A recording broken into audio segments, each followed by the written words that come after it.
این قطعه بعدی قطعه ساغرم شکسته ای ساقی یا شکسته ای ساقی. حالا درست شما بفرمایید راجع به این قطعه بفرمایید. تو چه اینم آهنگش مال آقای خرم هستش، از اون تصنیفای عرفانی ناب خوب قشنگه. بعد نیست اینو بدونید من مشرف بودم به مکه، طواف میکردم و اینو میخوندم: اگر با دل مهربان تو من بی وفا شده،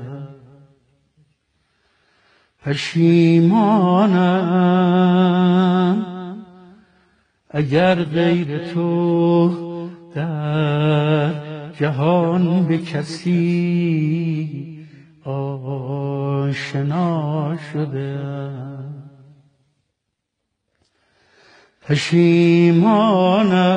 پشیمانم امیدم تویی،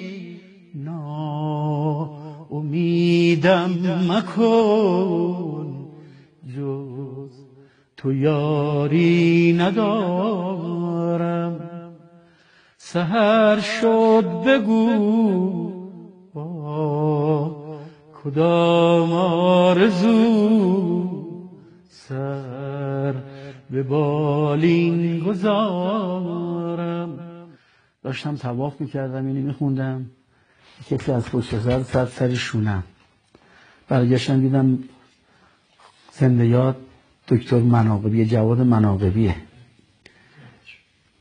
گفتش که همینه بخونه بریم، همینه بخونه. ساغرم شکسته